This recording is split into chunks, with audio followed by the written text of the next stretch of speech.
Okay, sounds good. All right. Hi, everyone.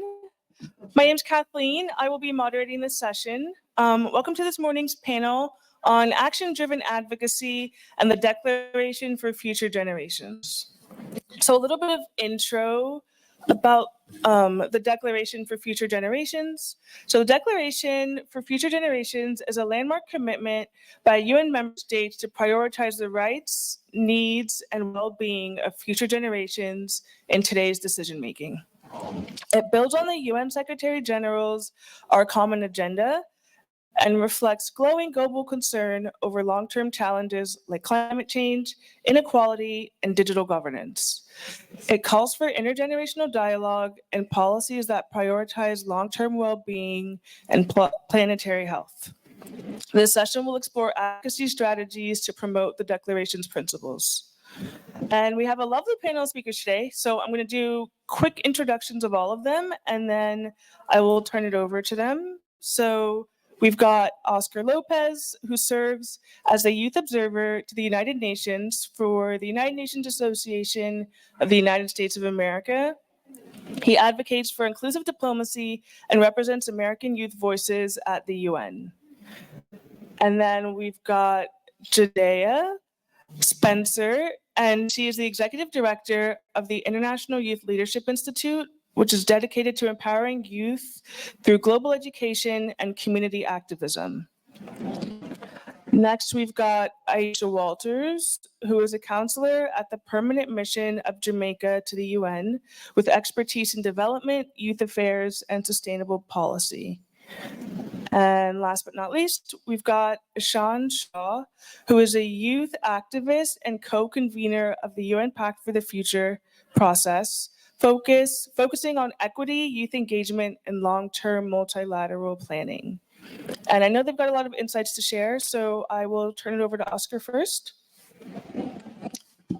Well, thank you so much. Thank you, Kathleen. And thank you to everyone in this room and online for joining this important discussion. As mentioned, my name is Oscar Lopez, and I serve as the UNA USA Youth Observer to the UN.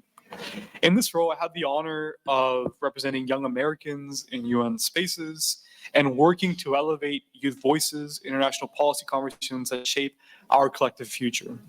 Now, I want to start by grounding us in what brings us here today, the Declaration for Future Generations, one of the most significant outcomes of last year's Summit of the Future. The Declaration calls on world leaders to make decisions today that protect the well-being of tomorrow. It asks us to think 7 generations ahead, to protect not just the people living now, but those who haven't been born yet. And it puts forward a clear truth. The short-term thinking is no longer compatible with long-term survival. For many of us in this room, especially young people, that truth is not philosophical. It's deeply personal. I come from Laredo, Texas, a city on the US-Mexico border where we're already experiencing the devastating effects of climate change. When rising temperatures have taken lives, where our only source of water could run dry by 2040, for my community, the idea of future generations isn't an abstract concept. It's a question of whether our homes, our families, our lives will still be here in 10, 20, 30 years. So when we talk about the Declaration, we're not just talking about multilateral language. We're talking about responsibility. We're talking about justice, and we're talking about whether today's systems are designed to protect the world, our generation, and the next will inherit. But as we ask whether the Declaration is fit for purpose, we also must ask, fit for whose purpose? Is it being used as a tool to protect marginalized youth and frontline communities? Is it being implemented with transparency and accountability? Are we seeing it reflected in the policies, budgets, and decisions being made now? Because this moment demands more than simple speeches or commitments. It demands action-driven advocacy, the theme of our panel today. And for young people, advocacy means something very specific. It means showing up in spaces that weren't built for us.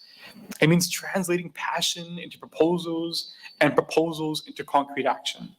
and it means turning consultations into co-leadership. So what does action-driven advocacy look like in context? It looks like holding governments accountable for long-term thinking through public campaigns, litigation, or youth advisory structures. It means ensuring that future generations are represented not just in speeches, but in legislation, national strategies, and UN policies. And it means building cross-sector coalitions that go beyond youth silos, partnering with educators, health workers, scientists, and indigenous leaders to turn shared values into collective power. It also means recognizing that every young person has equal access to advocacy spaces. That not every young person, rather, has equal access to advocacy spaces. Some are navigating displacement, poverty, censorship, and if we are serious about a future for all generations, we must be just as serious about equity, about who gets to speak and who gets to decide. As we continue the conversation today, I hope we hold these two truths together. First, that the future is not a faraway place, it's being built right now.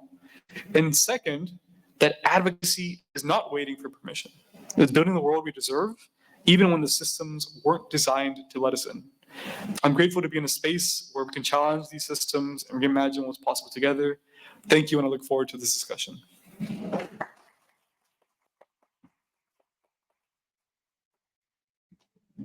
Thank you, Oscar. That was really quite moving, thinking about what you said about like not everyone having equal access to advocacy spaces.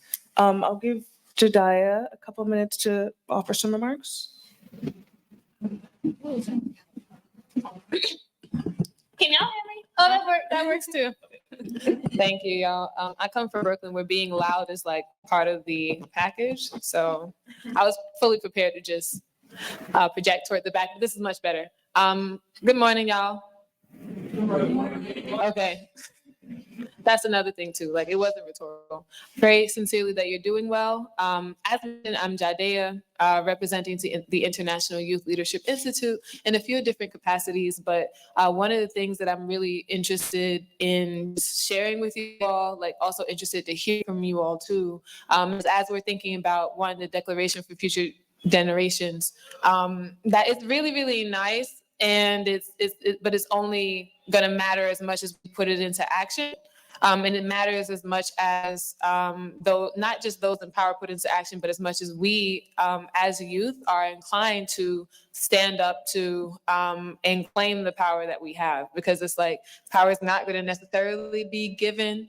It's more likely something that has to be wrested and taken. And so as we're thinking about future generations, and there's that saying that we hear a lot within the UN space, that the earth was not given to us from our parents, but it was lent to us from our children. Have you heard that before? Just by a show of hands. Okay, some of us, right? But the idea behind it is that as we think about long-term thinking, think about long-term in terms of our own planet, but then long-term in terms of your own life. What contribution are we going to be making towards seeing this world go in a more positive trend than the world that a lot of us are seeing, which is growing more and more dangerous, more and more hot in every sense of the word, more and more fractious and unkind and separate? What contributions can each of us be making toward creating a world where we all can live up to the ideals that Oscar had expressed, where, those who are marginalized, those who don't get to express their voice, can all be heard with freedom and with justice and with equality. And so one of the things that I want to just encourage us to do is think about your own particular area, like your own particular neck of the race. I'll give an example. I'm really inspired by the work of the activists in Nigeria right now. They just ran they successfully advocated for the aspect of not too young to run. By show of hands, how many of us are familiar with this? Okay. Oh, I get to be the first to introduce this to a few of us. Okay, get this. So in Nigeria, for many different roles, whether it was state assembly, state senate, state legislature, the age to even be able to run for office was 40 years old. Even though Nigeria on the African continent has such a young population. So they're advocating for the idea that you should be able to run for office at the same age that you're able to vote. because these people are making decisions on your behalf. If you're old enough to vote, why aren't you old enough to be able to advocate at a higher level for your country? So for different roles in their government, they were able to successfully lower the requirement for the age limit. In the United States, the age to run for office for the presidency is 35 years old. Nigeria's was 40. They got it down to 30 years old, right? In some other offices, they got it down to 25 years old to be able to run for particular state level offices in Nigeria. And that has created ripple effects around the world, where now it's elevated by the United Nations so that other youth in other countries can then try and follow after their example. And I can't speak on behalf of the people who were, really pushing those campaigns. I've gotten to meet them. I'm not sure if they knew that, the work that we're doing would go much further than their own respective state and country. But now it's become a movement that is is propagating the entire world. I'll give another example. And thinking about your particular issue area, whether it is that you care about climate change, or you care about violence intervention, or you care about scarcity or ending war, or ending extremism. Like, another example I think about often is the example of Syria, and how a lot of people don't know, and I just learned this in my time at the United Nations, that the conflict that's occurring in Syria right now, that climate change actually had a major, how did I put it? It was a major factor in fomenting more disagreement between people, because Syria was also going through a drought. And when there's a drought, that means that people who live in the areas that rely on the crops in that area are not able to sustain, so they have to move to larger cities. And in cities where there's already a sense of scarcity, when you have thousands of more people moving in, that aspect of scarcity in space and resource can create conflict. Does that make sense? And so, not to oversimplify the Syrian example, but just to say that by pushing forward on even the areas that we feel very passionate about, it may create ripple effects that end up affecting the world in ways that we may not even yet comprehend. So you may be advocating for climate change, but you're also advocating for peace. You're also advocating for people's right to education. You're also advocating for people to be able to just live with dignity. And whatever issue area it is that you particularly care about, just know and try and think about those effects now. And I'm looking forward to being in continual conversation with you all as we get to learn more about what you care about, the issue areas that are passionate for you, even if you're still figuring it out. But that's how we take the declaration and we make it meaningful. You get to make it meaningful in your own life, in your own communities, in your own respective countries. And when I say community, I don't just mean physically. It could mean whatever identity or fandom or group that you're a part of. We could be pushing for change in all of those areas. Does that make sense? Yeah. Okay. So with that, thank you. Looking forward to continuing this discussion.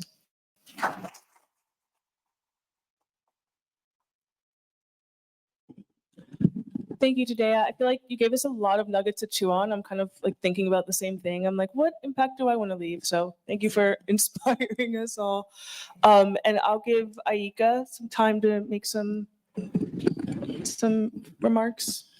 Sure. Thank you so much, Kathleen. And good morning, everyone. It's really a pleasure to be here to share some of our insights on the Declaration on Future Generations. I'm, as mentioned, Aika Walters. I'm a counselor at the Permanent Mission of Jamaica to the UN. And I cover the third committee, which has to do with social, cultural, and humanitarian issues. As Ambassador Wallace had mentioned earlier in his remarks, Jamaica co-facilitated the Declaration on Future Generations alongside the Kingdom of the Netherlands. And the DFG, as has been expressed before, is one of two annexes to the Pact for the Future, which was the outcome document of the Summit of the Future, which took place last year in September. The Pact for the Future, it seeks to re-energize multilateralism, and it proposed new and improved ways of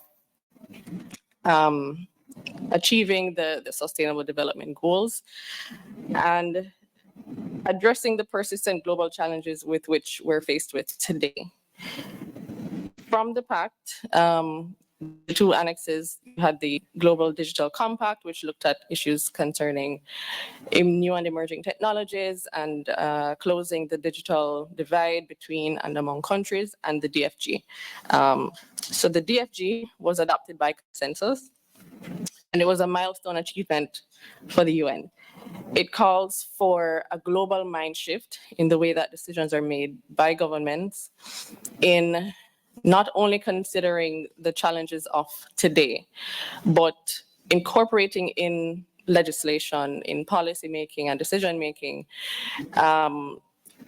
ways to ensure that the needs of future generations, and future generations in this context speaks to those who are not yet born. So traditionally, we've thought of future generations as, youth. So you, and I'll say me as well, but future generations in this context speaks to those who are yet to be born and who will inherit the earth after us. So this way of thinking not only ensures that the world is secure for us, for current generations, but that there's equity and equality and sustainability for those who will come after. With us now being in the implementation stage of the Declaration on Future Generations, it's even more so important, as others have mentioned, that we not lose momentum on the commitments. And it's incumbent upon us to work together to ensure that we can realize true sustainability. So advocacy, ensuring that we hold our governments to account is critical moving forward, so that the DFG is not just a document that we've negotiated and sits on a shelf, but something that we can realize. Thank you.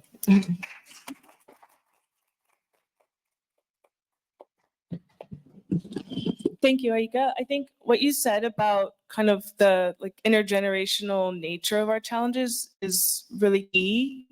The idea that across generations we should work together, because that ultimately is how change really comes about. And Ishan, I'll give you a little bit of time to offer some remarks. Thank you so much. It's great to be here, and great to be back. Actually, I was here last year speaking about the same topic, the Summer of the Future, and that was before the Pact for the Future was adopted. It's great to be back. And just by a show of hands, who knows about the Summer of the Future process? Who was involved? Show of hands. No, not everybody. Okay, so the Summer of the Future, the way I like to describe it, was a bit like group therapy for the international system. It convened the membership, the 193 member states, around the table and said, the UN system is on the table. Things are not working. What are the institutional shifts that we need to deliver on the SDGs to get us back on track and to meet this promise that the world made in 2015? When they adopted the 2030 Agenda for Sustainable Development. And the Pact for the Future that was adopted had 5 key chapters. Chapter 1 on sustainable development and financing for development. Chapter 2 on international peace and security. Chapter 3 on science, technology, innovation, digital cooperation. Chapter 4 was on youth and future generations, and Chapter 5 was on transforming global governance. So the Summer of the Future process really stemmed from 2020, back when the Secretary General produces our Common Agenda report at the 75th anniversary of the UN, and really said, things aren't working. What can we do to actually fix the system or try to fix the system? And the Summer of the Future was one of those proposals. So really the fact that last year in September, we had 193 member states agree to a Pact for the Future was a big win in itself. 193 family members with different opinions, different views of the world, coming around a table and saying, actually, yes, things aren't working, but there are things that we can do to change the international system and to deliver on the Sustainable Development Goals in particular. So I think that's really important to remember. And the Declaration on Future Generations was, I think, one of the most underrated elements of the Pact for the Future. We didn't have anything like the Declaration on Future Generations since 1997, a place where member states were actually discussing what does future generations itself mean, and how can we think and act on behalf of future generations in all the decisions that we make today. So I think that's really important to remember. The Summer of the Future was a member state-driven process. It was member states who were in the basement of the UN in New York, and they were negotiating. Those doors were closed. Civil society were not allowed in the room.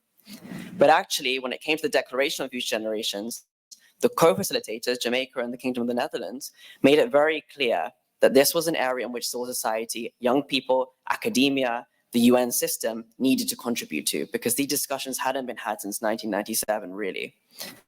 And so there was a tremendous mobilization of civil society and young people over the past 3 years. The Summer of the Future process was not a 1-month process. It was a very, very long and cumbersome and tiresome process. But it was one, particularly with the Declaration of Future Generations, where we saw the power of multi-stakeholder action. There was a forum held in Wales, which is in the UK. For those who don't know, it's a very small country. But Wales has a commissioner on future generations there. And they held a sort of a pre-summit, I guess, for the Summer of the Future, which really brought together stakeholders to discuss future generations. But I mean, that's something to make clear, is that the Declaration of Future Generations is not confined to the UN bubble.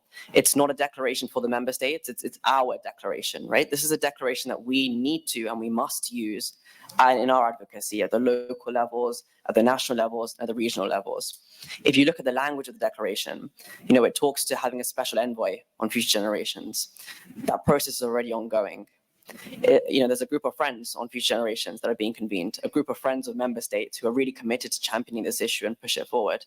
But most importantly, this declaration you can use in your advocacy. You can go into your local governments, you can reach out to them, you can engage with them, you can tell them that in the policies and strategies that they're adopting, whether that's on road safety, lighting in your local area, or violence against women and girls, let's integrate language on future generations. Let's integrate that thinking on what can we do to protect those generations who are to come, and to make sure the decisions that we make today are not compromising future generations either.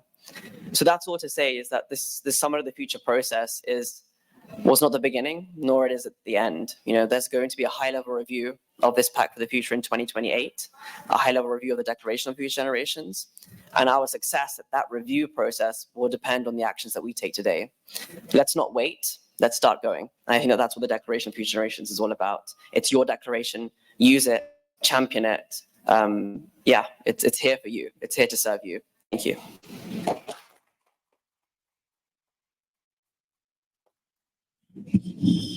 Thank you for that, Ishan. I'm gonna now delve into our questions, and the first one kind of piggybacks off of what you were saying, Ishan, because you were saying you feel like the declaration is kind of underrated. So this isn't going to be like the most formal process. I'll just ask the questions aloud. Feel free to ping pong in and out. But in your opinion, is the Declaration on Future Generations fit for proper interaction with the young people of today? And I'll let anyone jump in.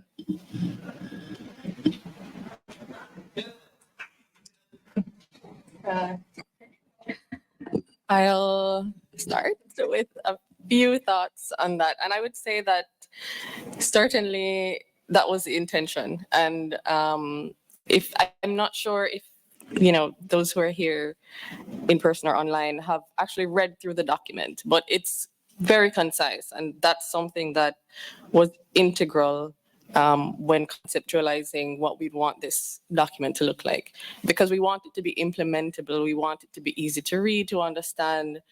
We want youth to be able to engage with document and to be a part of its implementation. So it's only 3 or 4 pages. So if you haven't as yet, please take a read of it. But all the issues in the document are issues that youth today are very much concerned with. So peace and security, climate change, all these issues we are seized with today. And so it's something that is relatable and something that everyone can look at and see, okay, what are our priorities in the document, and take from that something that enables you to see through its action in reality. So I would say from those angles, certainly it is quite fit for purpose for youth. And I would just encourage you to interact with it at any opportunity and see in the various spaces that you occupy how these ideas, how these issues can be aligned. So, my thoughts.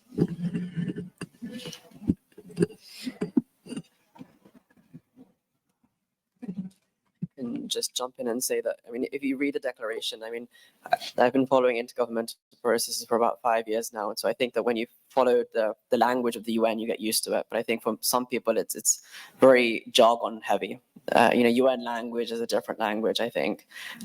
Just signposting a resource that's been developed by Our Future Agenda through that Pact Decoded series. And they really, through a very creative way online, translate the Declaration of Future Generations into a way that's accessible for us as young people to engage. Not just young people, but I think generally people who don't engage with the UN, who have never heard of the UN before. But it's a great resource that you can use to really demystify what the Declaration is about. So just a resource that's signpost. I use it a lot, so hopefully it's useful for you.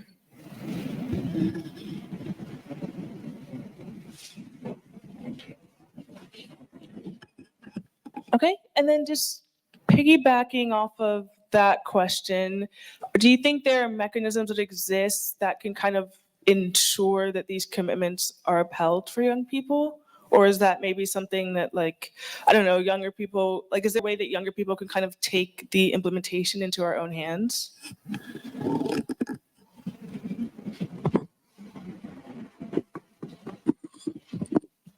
Well, I'll start by saying, going back to the Pact Decoded series, I want to give Ishan his flowers. I think he's being a little humble. He not just a user of the Pact Decoded series, but actually was a part of the group that made the Pact Decoded series.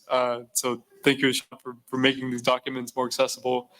I think to start, right, and I think it's already been said on this panel, the vision that the Declaration gives us is one that is bold, is one that really imagines what a future where we get it right looks like. But now begins sort of the difficult work of implementing that vision. Now, from a young person's sort of perspective, I think what that could look like is even going into your communities and seeing what could I do in my hometown, in my local community, to help implement the vision that this is looking for. How could I push for greater attention to the climate crisis and greater action on the climate crisis? How could I ensure that food insecurity in my hometown does not continue to persist, but is finally addressed? How do I ensure that every young person has the same access to educational opportunities, regardless of what zip code they're born in? I think that that's a really powerful way that young people could begin implementing the really bold vision that this declaration gives us. I think as well, sort of on the flip side, from a UN system standpoint, we've seen the UN itself move in the right direction when it comes to youth engagement. We had the creation of the UN Youth Office, which is headed up by a new Assistant Secretary General for Youth Affairs, Dr. Philippe Paulier. And him and his office have been doing the really sort of difficult task of saying, how could we really institutionalize young voices into a system where young voices maybe weren't always taken into account, or maybe weren't always a part of decision-making processes. And in their own work, they're having convenings to see how best to implement this declaration. But at the same time, they're really doing the difficult work of saying, when can we bring in young voices, especially young voices from communities that are marginalized, from communities who have long been ignored, to ensure that they're having a part to play in this implementation. I think, someone who's been really pushing for greater youth engagement, that's been very powerful to see, and has been really sort of motivating to say, of course, young people should be included in the implementation of declaration that is geared towards them and their successors.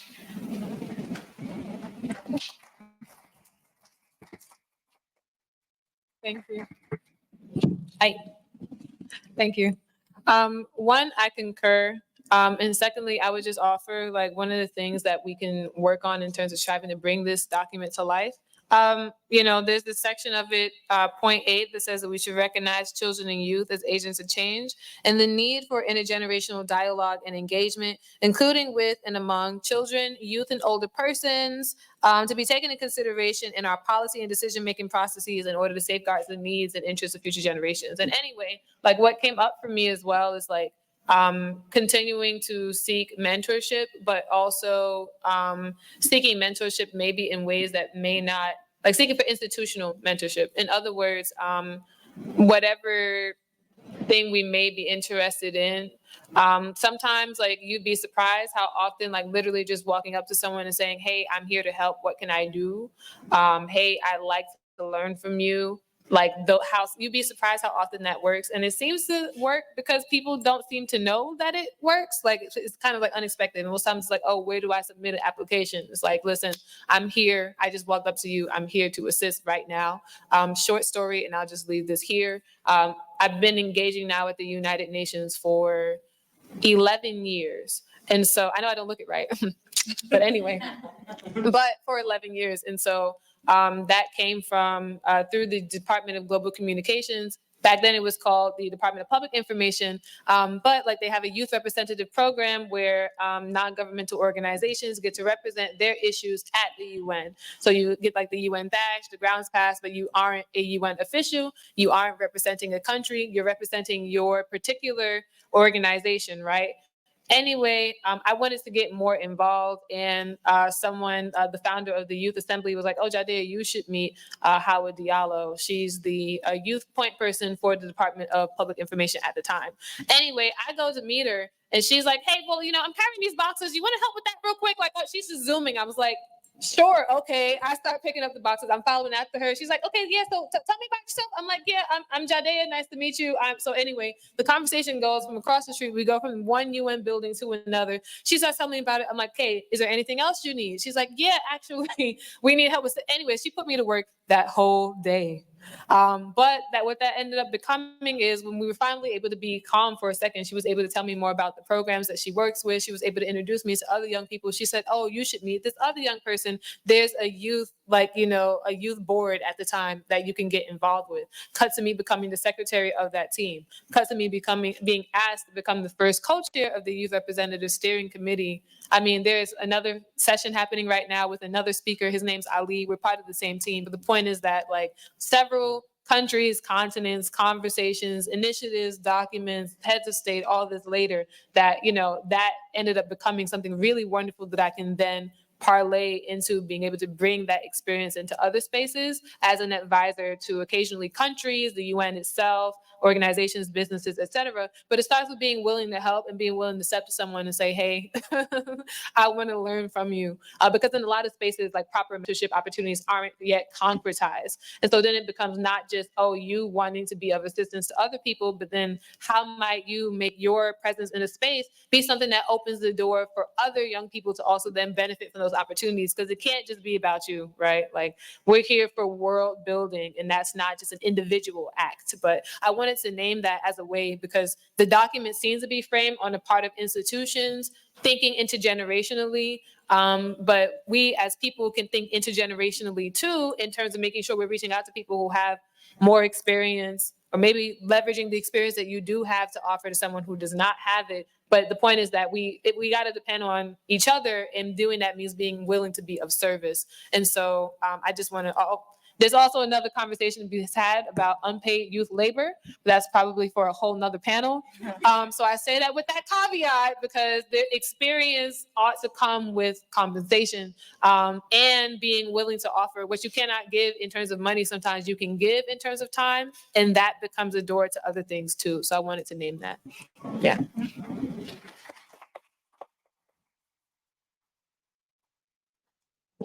Okay, so I'm going to do a bit of a shift in focus. I'm going to give you all some time if you want to ask any questions, and there's a mic that'll go around, and you can just raise your hand.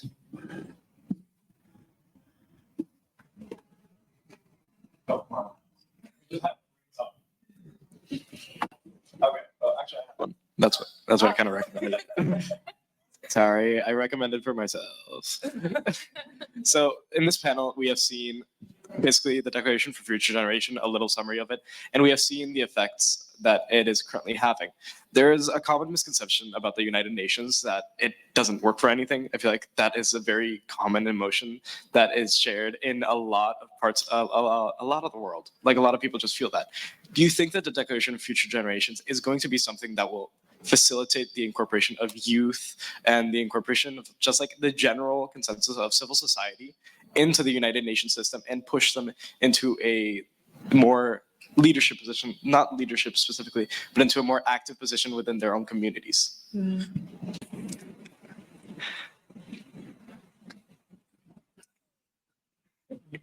Y'all can answer.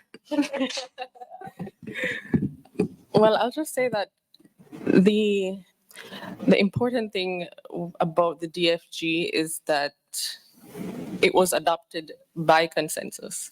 And I think that provides the basis for building out momentum. I mean, already we've seen a lot of engagement from civil society groups, from academia and member states in seeing through actually realizing the declaration. And I think having adopted it by consensus is one of the critical components driving that push. I think we have to ensure that we don't lose on that momentum. For Jamaica, we, along with Netherlands, having been former co-facilitators, we are in the process of launching a group of friends on future generations. And through that, we're hoping that we can not only just build momentum, but also ensure that member states have a platform within which to share ideas, to share best practices. There are many member states, as explained, Wales, there are many countries, Wales and, Japan, Australia, many countries who have already incorporated futures thinking into their policymaking. And I think having a space in which we can bounce ideas off each other, learn what works, what doesn't, what works in certain circumstances, what doesn't in others, is critical. Also having the space to incorporate science, data, foresight thinking.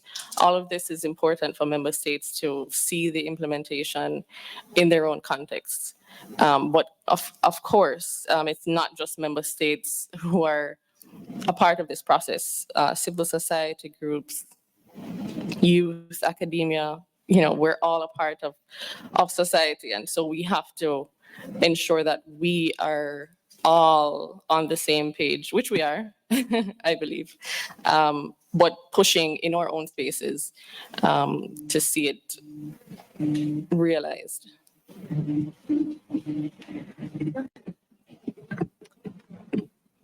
I through the youth observer role, go on a listening tour throughout the country where I meet with different young people. I hear their perspectives. I answer their questions about the UN system. And a common question that I get that is a very fair question is, whenever I see the UN pass a resolution, what happens next?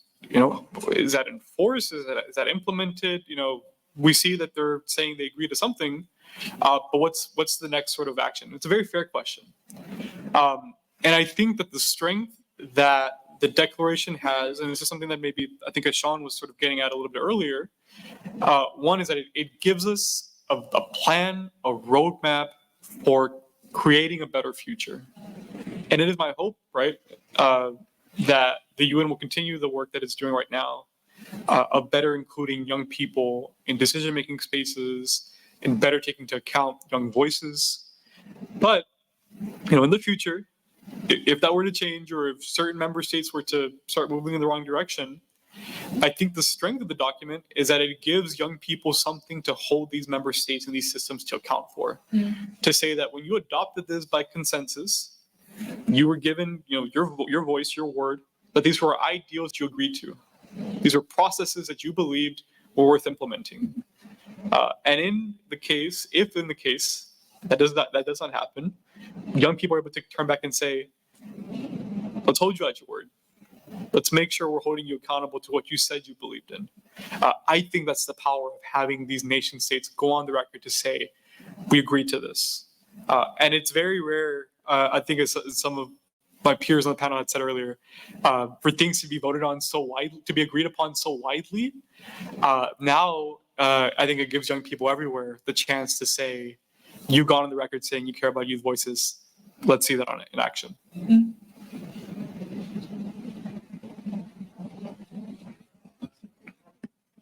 I'll mention a couple of points. I think we were very fortunate from the very beginning when it was the Netherlands and Fiji first with the two co-facilitators for the Declaration of Future Generations, and Fiji stepped down and Jamaica took their place. But from the very beginning, there was a very openness to the process to engage civil society and young people. And I think that has now continued through to the implementation process as well. It's very open. I think I'd almost say that Jamaica and Netherlands have an open door policy where it's almost like, they're looking for the views of civil society and young people on how they can best accelerate implementation, learn from best practices, and do it in a way that's effective. So I think in that regard, that's very appreciated. But also these commitments aren't just coming from individual member states, it's coming from the highest level of the UN. If you notice, in nearly every speech that the Secretary General gives, that the head of various UN entities give, they will always reference the Pact for the Future. They will always reference the Declaration of Future Generations and its implementation. So there is a strong commitment and a resourcing as well from the UN system, but also the membership of the UN, that implementation needs to happen. The Summer of the Future process and its outcomes is not just going to be a document that's put on a shelf or put in the archives for us to look at in 100 years and for kids to study in the history books. But this is actually something that there is a lot of political will behind in terms of implementing it, despite a little bit of resistance from some member states. But on the whole, there is a lot of majority and consensus around the fact that we need to focus on its implementation. So I think that's important to keep in mind, that there is hope, I think, and there is hope that we can drive this forward.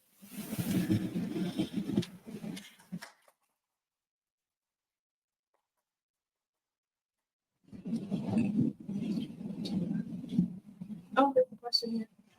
Perfect. Thank you. Well, good morning. Oh, good afternoon instead. So on the topic of future generations, I wanted to pivot my question.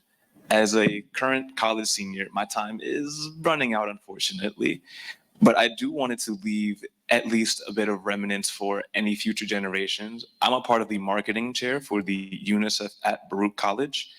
And as I've mentioned, a senior, I wanted to know what are the best ways that I could leave a message to any upcoming chair members or any people interested in advocacy that may be too shy or just too unclear on where to go. The best message that you can leave behind for the person who's going to take your role at Baruch afterward? Potentially, yes. Potentially? Yeah. It's like your question has a question in it. I get the sense it's something that you're concerned about. Do you want to share about that? You don't have to, no pressure. No. I just know in these times that for my group specifically, we've had setback after setback this semester, and I don't want that same thing to happen the next semester. So I wanted to know what are some ways that I myself can leave behind instructions or just proper ways to avoid our mistakes and just successfully integrate into the Baruch atmosphere. I'm interested to know, say your name. Andrew Fraser. Hi, Andrew Fraser. One thing that comes to mind for me, so I'm college class of 2015, so it's been about 10 years for me. I say that to say, though, that one of the things that when I was in club leadership, I was part of a club that was far less influential than UNICEF, like we called ourselves the Ninja Club. That true story. But we were all about community and making sure that people felt like they were, that everyone could feel like they belonged, that they had people, right? And we were concerned about the element of, what happens when we graduate? What happens to this great community of ours? And long story short, have you just considered like literally writing down like for your entire executive board, like what was your role? What did you do? What did you enjoy? What are some things that you wish you could have gotten to do? What are some lessons that you learned? What do you want to pass on to the person afterward? Like literally writing it down. We created documents for each one of those roles to the person that we would pass on to, and we called it like the Ninja Scrolls.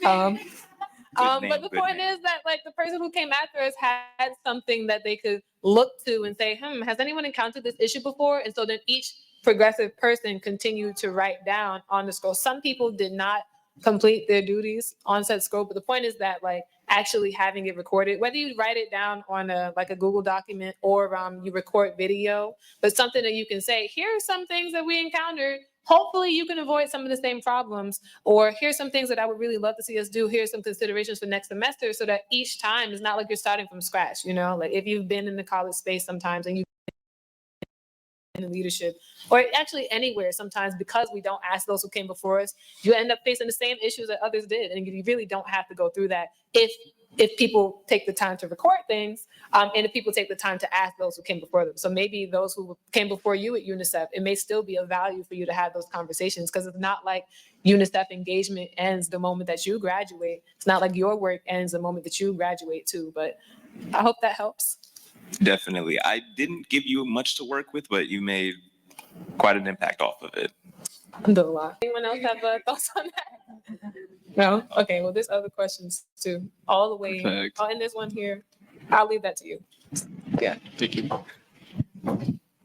Hi, I'm Nadia. I also kind of wanted to answer your question, Andrew. I did the same thing with an e-board that I was on and leaving documents for the next people. And also if you could meet with them if possible and like go through the document over Zoom or in person. I found that like transitioning really helpful. But my question is about what advice do you have in advocating for policies and talking to people who are like older than us? Because like a week ago, I was at the New York State Capitol advocating for the end of the school to prison pipeline and comprehensive sex ed and so on. And so talking to these legislators, like using language that they would understand or just trying to get our point across because they are the people making these decisions. What advice do you have in talking to these people? Yeah, thank you.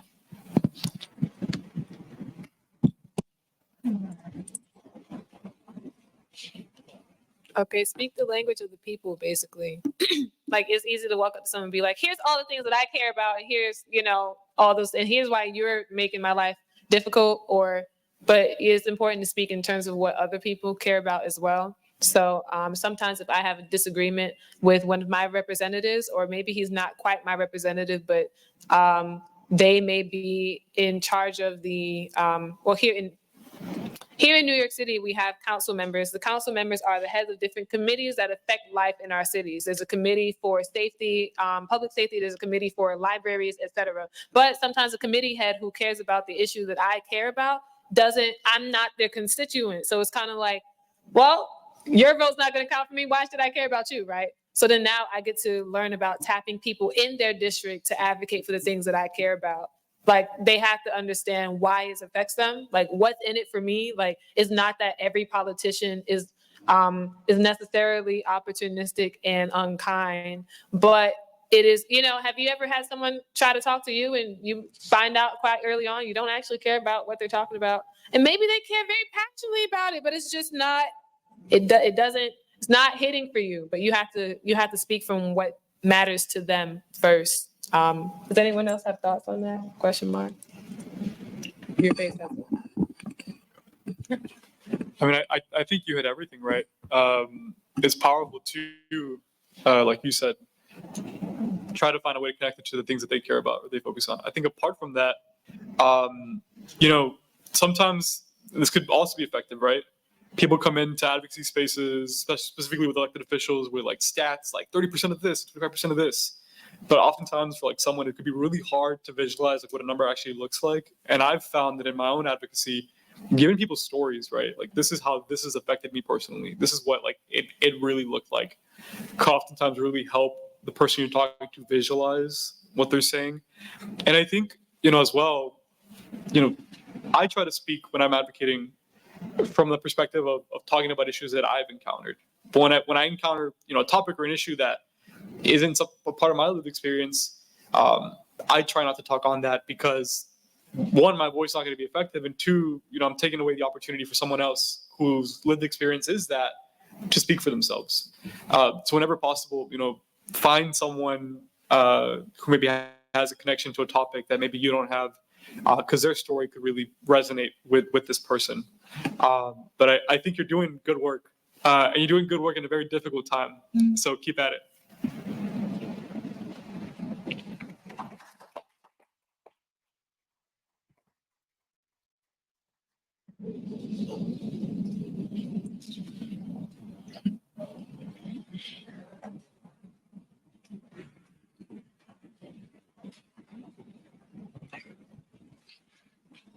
You mentioned getting back on track with the Sustainable Development Goals. How will the UN adjust these goals in order to get back on track? And how do you suggest young people hold member states accountable for their actions? That's a great question, a big question as well. I think we're on track. 12% of the SDGs are on track. I think that's the latest figure, which is a bit depressing. And then, like you mentioned, there's the question of what happens after 2030 when the year that the SDGs are supposed to be met. I mean, this year, 2025, is the year that child labor is supposed to be eliminated, and we are severely off track to be reaching that target there. The discussions around the Sustainable Development Goals are ongoing, obviously, in the UN. It's the centerpiece of the UN and the work that the member states do. But the discussions on what happens after 2030 are also going to start, and I think they are an initial thoughts are happening between the member states. But I think that now is the opportunity for you as young people as well to engage in the conversation, to think, what is it that has worked with the SDGs in your countries, in your local context, and what is it that we need in 2030 moving forward? Some say that we don't even need more sustainable development goals because we haven't achieved the ones that we've got. What we need is more political will and more financial mobilization around the resourcing to actually, fund organizations, but fund, development and other aspects of the SDGs to implement these processes. So it's a tough question, but it's also a question that raises, what have we been doing since 2015 to implement the SDGs? Where have we made progress in some areas? Where have we not made progress in others? But I think the main message there is the SDGs were a uniting force in 2015. They are still a uniting force today. We can't disregard them. We can't just, lose sight of them despite the fact that we're off track. But I think it's more important now than ever to actually, focus on the implementation of the SDGs. Pick the SDGs that you're most passionate about and focus on implementing them. We don't have to make change at the international level right away, but I think change at the grassroots level is more important at the moment in terms of driving that bottom-up approach. So my message is, despite the lack of hope around, what will happen in 2030, and I'm sure the world will look very different 5 years from now too, but keep at it, keep linking your work to the SDGs, keep pushing the SDGs forward in your local areas, and keep holding your governments accountable. They agree to the SDGs, link all your work you're doing to them, write to them, and keep pushing them to actually deliver on the commitments and promises that they've made. The SDGs aren't just for your country or for you as an individual, but they actually benefit all of humanity and the planet too, of course.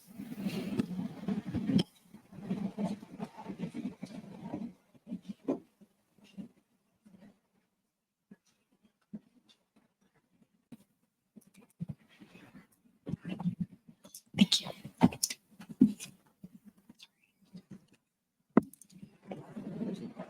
Hi, my name is Zina Mohammed. I'm president of UNICEF at Baruch. And to Drew's point, so when we first started off, the club was dying and we weren't left with a blueprint, but we wanted to continue and make sure that UNICEF lives on because of the incredible things that UNICEF has accomplished, especially even at a small scale. And we were struggling to gain club engagement because so many students feel as if that they can't make a difference, especially with what's going on in the world right now. They think to themselves, and we've talked to many students and they're like, I'm just a student, what can I do? But what I've been taking away from these panels is that even doing things at a smaller scale leads to something that the declaration talks about is the intergenerational multiplier effect. And that even the little things that we're doing, even if we fundraise $300 or $600, it's still saving so many children, helping so many lives. And a question I have is that how can we further propel the intergenerational multiplier effect and what we can do as a club at Baruch?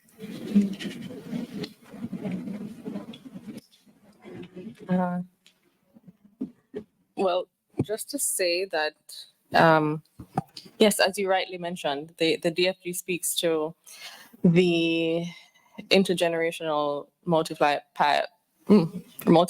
effect of the decisions, the actions and inactions of today on future generations. So it's important that we understand what we're doing now is not just impacting the youth, it's impacting those who will inherit the earth after us. And so it's imperative for youth as well to adopt this thinking and to think beyond,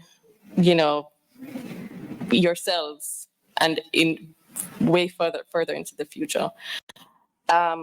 Again, just engaging, finding those avenues to push for a longer term thinking is important, because it doesn't stop with us. Of course, you have to carry it forward. And it has to be from, older persons to current generations and to future. So that's critical in seeing the true implementation of it. I have a thought on that as well. What you just shared reminds me of a story that Soledad O'Brien, who used to be with CNN, told about like starfish on the beach. She has what's called the Starfish Foundation. But y'all heard the story of the starfish on the beach? Okay, really quickly, a whole bunch of starfish have like washed up onto a beach, and they need to be in the water to survive. So there's this person like throwing starfish back into the sea. And so a person comes and says, why are you doing this? There are thousands of starfish. They're not going to make a difference. And so the person throwing the starfish takes another starfish, tosses it back into the sea and says, well, it made a difference for that one. And it's like, at the end of the day, the moral that I got from it is that even though, like, the issues that we face may seem insurmountable when you look at it from a broader scale, just as an individual, even making a difference on that individual level can make a difference, a large difference for someone else as well. And so two things come to mind immediately, just in terms of action steps. One, like, it's important to like combat that sense of like hopelessness. And it's something that for all of us, like, I'm not gonna lie, having engaged the UN for many years, I've learned that the UN is a large ship to steer. Even trying to make the smallest change with such a huge ship, it takes so many conversations. It takes a lot, but the point is that the change on a local level too. I don't want to say we don't have the right to feel hopeless, because it's very understandable. But by embracing a sense of hopelessness and, oh, there's nothing we can do, then those who then the bad guys win. Like, to put it most simply, it's like hope is a thing that fills us with the spirit to be able to continue moving forward. And personally, even as I'm looking at the way the world is right now, I'm full of hope every day, because I can, tell stories about, I know a young person in Louisiana who's advocating for clean water in her area based off of the data that she learned as a scientist. Or I can tell you about, another friend who works in disaster response who, like, thanks to the schooling that he was able to organize, like, now students who are refugees in Turkey are able to, like, still receive education even as they're displaced from their homes. I can tell you about all those different things. Like, the world is not so loud about the little things that are happening everywhere in the pockets of pushing forward that happen. Like, we just see a lot of doom and gloom, and there is a lot of it, right? So I just want to just encourage us to embrace the hope that comes from doing the little things. The little things are actually some of the big things too, even as we're advocating for broader institutional changes. And then secondly, what you can do, I would encourage your group to join coalitions of organizations that are outside of your university that can then push more power and leverage on what you do within your university. There's so many different institutions. There's like the broader, UNICEF, there's the Pan-African Student Congress, y'all are at Baruch. I know about your population of students and how international you are, and also how very New York. There's a lot of areas to engage there. Someone in this room you can speak to about that, like right here. She's got a green scarf on. Like, there's I would encourage you to see how you can leverage powers of others. So when you speak, you're not just speaking as one club, but you're speaking with the backing of many behind you, and that also helps. So I'll pause there. Thank you.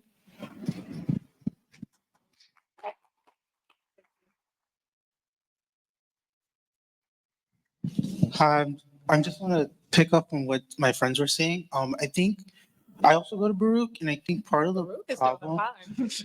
Yeah, I think my question is, like, as a student, I pursued public affairs as a major, so it's more humanities based, and I think at my college it's very business oriented. Like you can't walk down the hallways without someone saying that they're a finance major.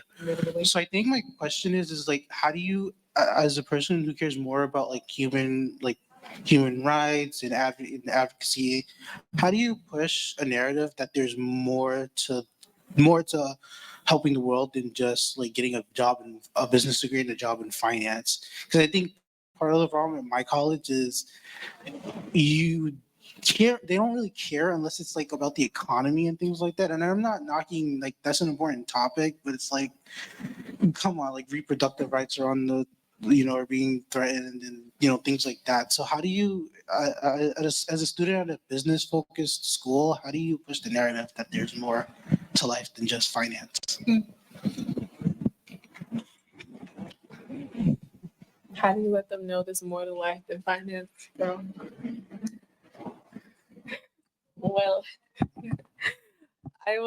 I'll just say that we're all global citizens. So irrespective of your major, I mean, obviously not everyone is a diplomat or working in this space, but these issues will impact everyone at some point in time. So issues of climate change will impact someone who works in the US, who is a financier, for instance. And so I think it's even more critical for us who are in this space to inform and to draw attention to these things. Because sure, it can be easy to be sort of in your own little bubble and not think about global issues. But these are issues that are currently impacting people across the world. The existential crises of countries who are impacted by climate change, for instance, small island developing states, is something that perhaps not many from the developed world may be thinking, or it may not be top of mind. But the implications, for migration, for instance, these are issues that will be even more critical if we don't address the climate situation. So I think informing, updating, advocating, being very vocal. Youth today have such access to, technology and platforms to raise awareness on these issues that youth perhaps 100 years ago didn't. So making use of the opportunities that we have to inform, to spread information, and to, as I said, just draw attention to these challenges is critical in keeping everyone informed of these challenges and driving action in any sphere that we're in. May I add a thought too? Did you have a thought too on this? Well, so also two quick things that she was saying, like thinking about that element of like information and long-term thinking. The things that we advocate for are things that will affect everybody at some point. And if someone's just in the terms of like, I'm just here to get my paper, bro. Like if they're just thinking about like, I'm just here for the money, it's a short-sighted thought. And it's short-sighted because, for example, you could talk about, there's a certain company right now, I'll name it. Apple right now is having a hard time in a few different directions because of what's going on in the world. One, there's the political economy, right? And so there's the decisions of heads of state in different countries and how that affects their bottom line. But then there's the economic and just the human rights element in terms of conversations about where they source their cobalt, the things that go into the phones that we use in the West every day. It's impacting their bottom line as well, because there's a growing movement around, hey, we're not getting new phones anymore. Like, hey, we're not like, then all those things will affect someone's portfolio if they're looking at, I just want to, make sure that I'm following the S&P 500, right?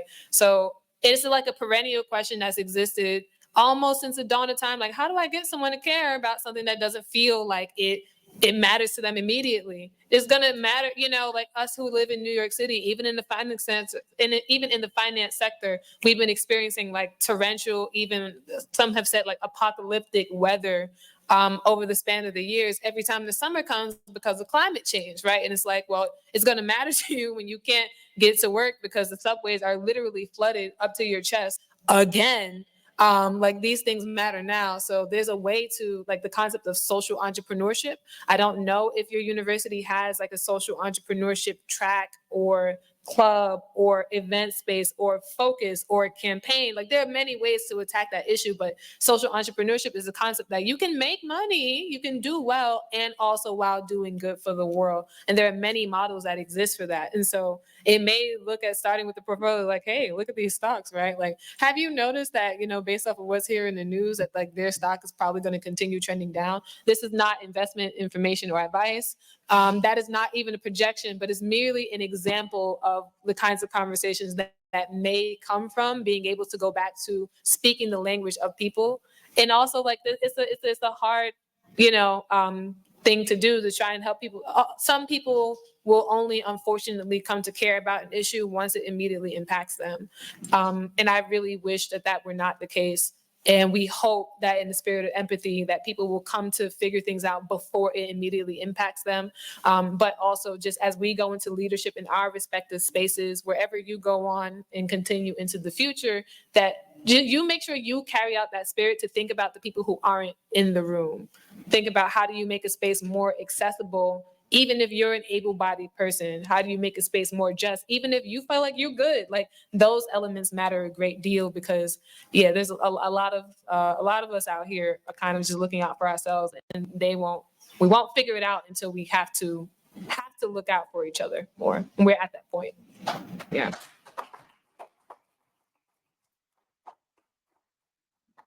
I would also add that we can't have these conversations in silo. You can't be talking about human rights without talking about development. You can't be talking about development without talking about human rights, and you can't be talking about either without talking about financing. So when you talk about the work that you're doing, definitely do not silo yourself. Definitely interact with those people who are the finance nerds. So I think that's the first point I'd like to make. The second point is that I know we're here talking about the DFG, but there's also another UN process happening called the Financing for Development Conference.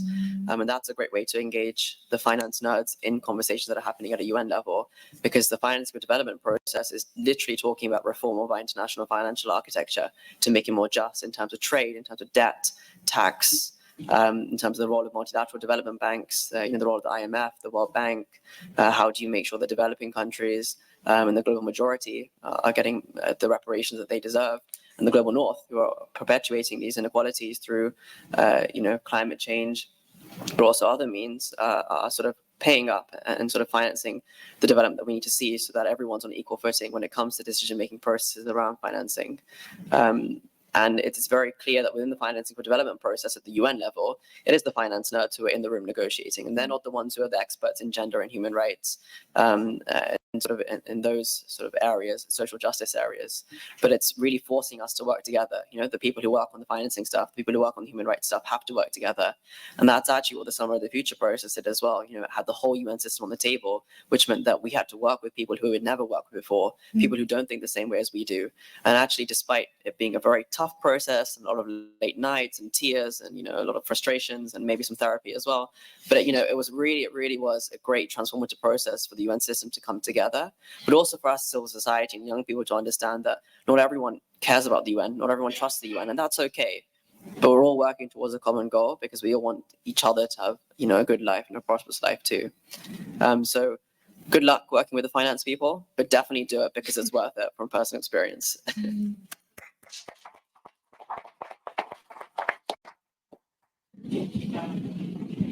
Hello, my name is Jose Martinez, and I got one question for you guys. How can the future generation make an impact in climate change to prevent conflict from rising? Just as the example that one of you give as the drought like in Syria that contributed to the war. Thank you. a hard question.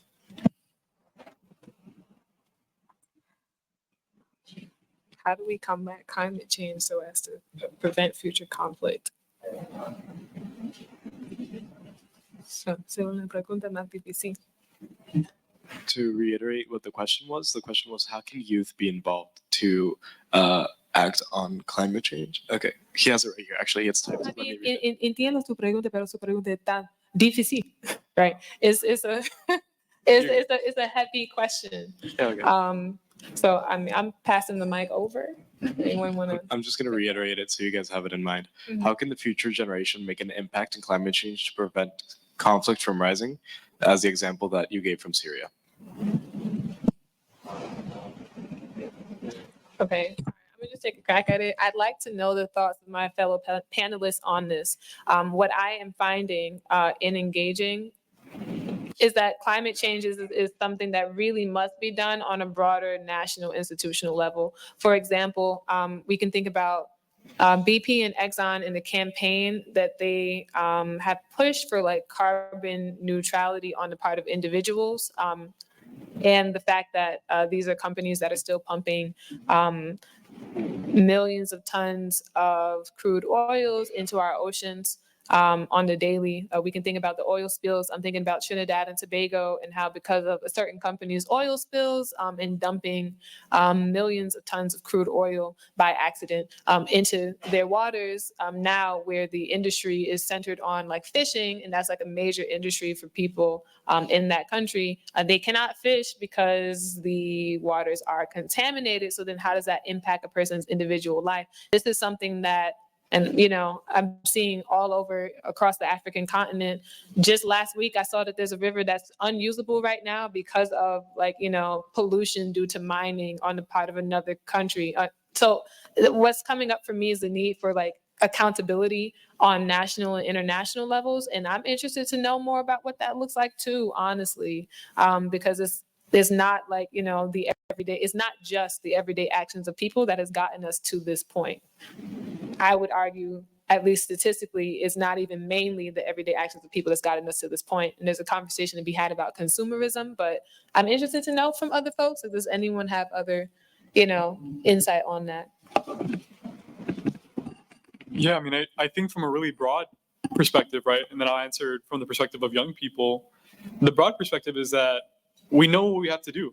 At this point, we have a plan on how we could move towards creating a greener future, but it's a matter of actually acting on it. And I think that the issue or the situation that we're in right now is that it is very much a lack of action issue. We've had years of scientists and researchers who have told us we need to lower our emissions, move to renewable energy sources. And yet we're seeing these processes move at much slower paces than they need to. For me, obviously, that's disappointing. I think about my community oftentimes and the people, again, like I mentioned earlier, who have passed away due to extreme heat. I think about the viability of our water sources. And I think from a young person's perspectives, it takes continuing to loudly push those who are in seats of power to do what they need to do to enact these processes, to actually act on the need to create a more sustainable and a more inclusive future.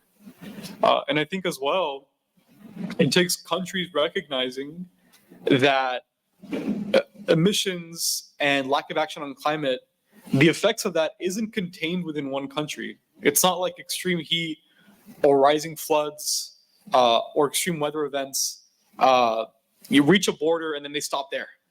And just because one country chooses not to act, they only experience the effects. This is something that does not respect borders. It affects everyone equally.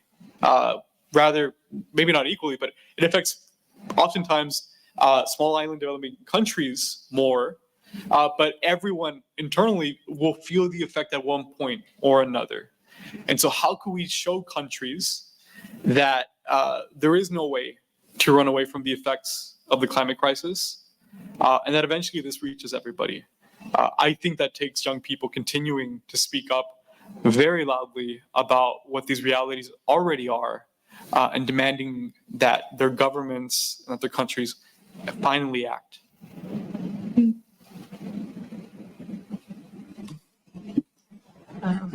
If I may just to add, before move on to the other question, that the DFG does provide a very good framework for addressing climate change. And in the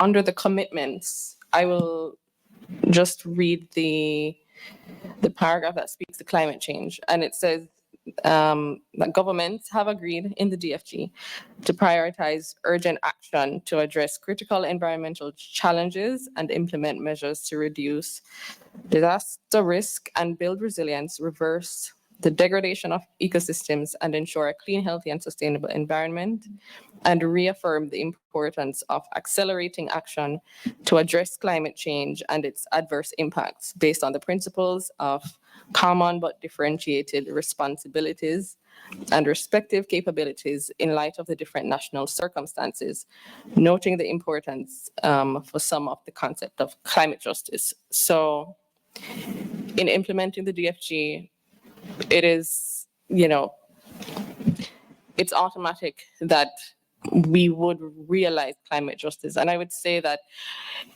it's pointless, or it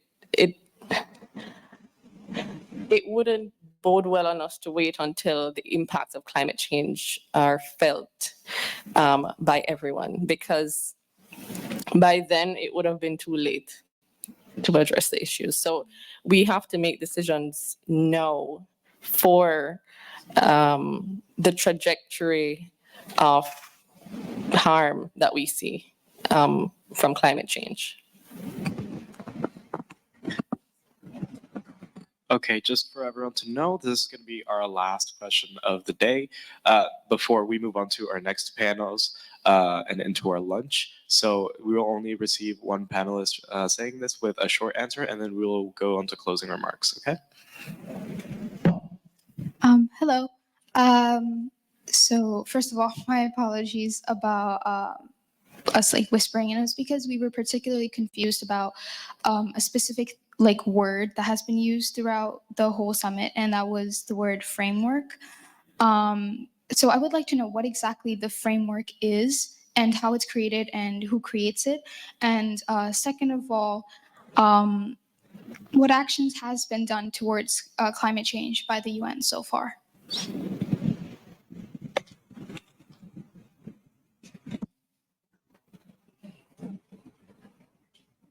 So what's the question? What is a framework, or what is the framework? What is the framework and who creates it and how is it created?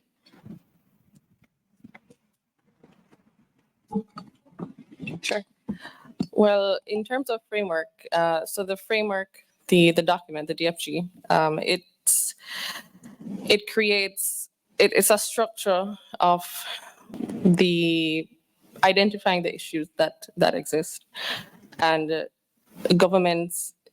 I would say it's intergovernmentally agreed. So all member states of the UN, all 193 countries would have come together and identified that these are critical issues that impact all of us. Notwithstanding that it's member state led, as would have been mentioned before, there are organizations, civil society groups, academia, there are other partners, stakeholders that would have been critical in informing the declaration. So when we were co-facilitating it, we would have ensured that the views of all stakeholders were taken into account. And that was done even prior to having the intergovernmental negotiations. So the thoughts of youth, of indigenous peoples, of women and girls were all presented before member states to consider, even before they were able to present their positions. So those consultations were critical in informing the priorities of the DFG. In terms of actions done towards climate change so far, of course we we've had various COP conferences, and there have been promises to reduce emissions. Of course, we have the, UN 1.5. We have commitments in terms of financing, which obviously are insufficient and haven't been met in reality.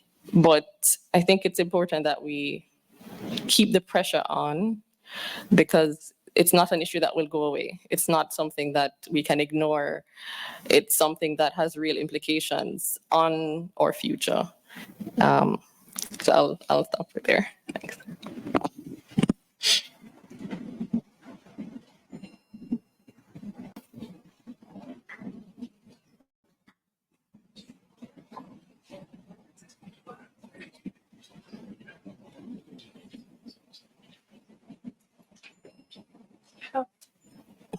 All right, well, that kind of wraps up our panel. So thank you for coming. I know this was kind of like the beginning of your day, right?